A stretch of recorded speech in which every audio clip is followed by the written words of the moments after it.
over the years.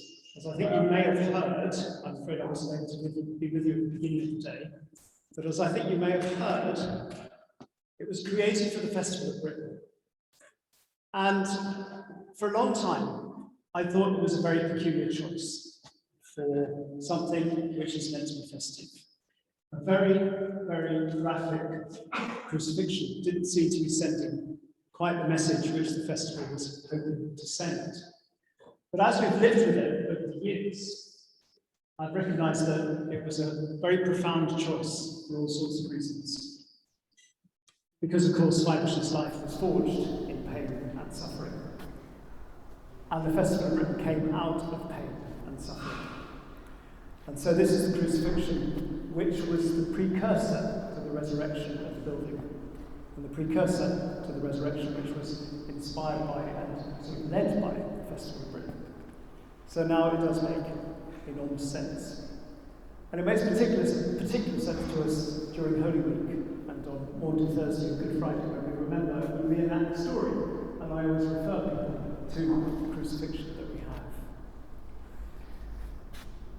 But as you can see, it's falling apart. And the reason it's falling apart is because it was placed where there used to be a window, and when they went on and Hans Feibusch put it in, they didn't put much insulation behind it. So when the sun shines, as it is today, the picture gets very hot. And when it's cold, the picture gets very cold. So it's been expanding and contracting for the last 70 years. And therefore the paint is beginning to flake off. And before very long, it would all have gone. And so there are two presented reasons for this conference. One is our love for the work of Hans Feibusch and so many others. And the other is because we're trying to raise £50,000 to preserve this picture.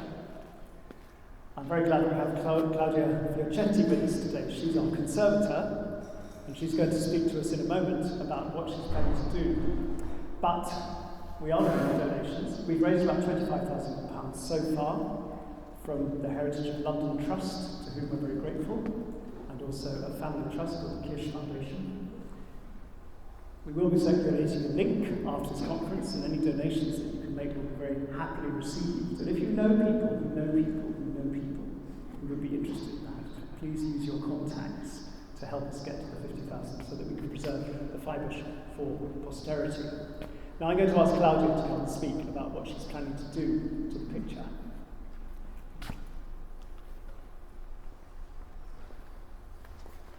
Thank you, Giles. Hi, everyone. Hold it close to your mouth. Yeah. Hi, everyone.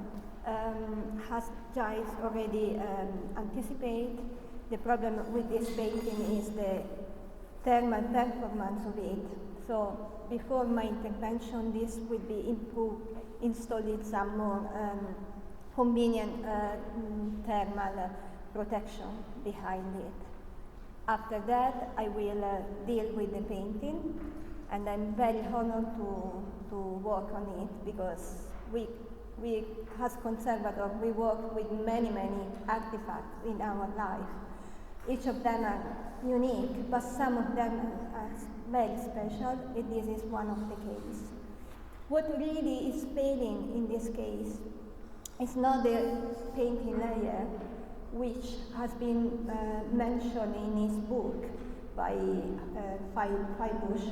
He mentioned that he was using a sticky paint, that is an emulsion in which there is a little oil in it. And he said that is a really great paint because that never fades. He never sees the paint flake. So why is flaking here?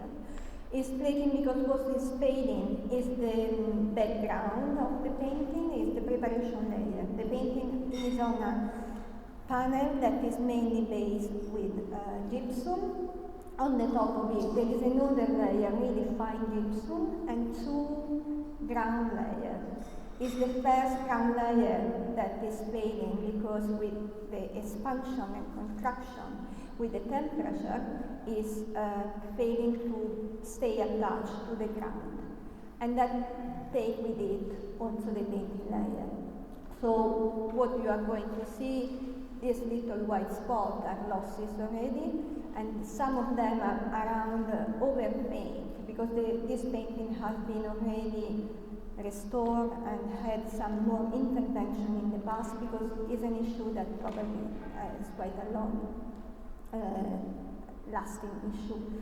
So the aim in this case is stabilize the painting layer with the ground layer as soon as the thermal performance has been addressed.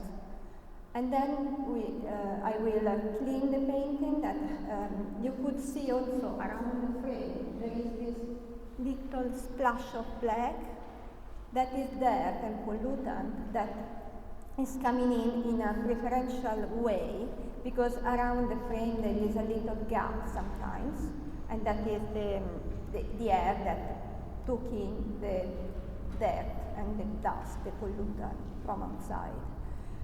So this will be addressed too, obviously, and the painting will be clean. You will see, when you go close to the paint, you will see under the feet of the, on the right back corner, bottom corner, there are some little cleaning trial. You will see a little stripe that is lighter. I haven't done that, I don't know, someone else before me has done it. But that is more or less the level of the cleaning we will reach, because it is quite obscured in this moment by a build-up of that. And I'm hoping to update you with the result of the work together with Giles. We'll prepare some occasion on social media or thing like that in the near future. Thank you.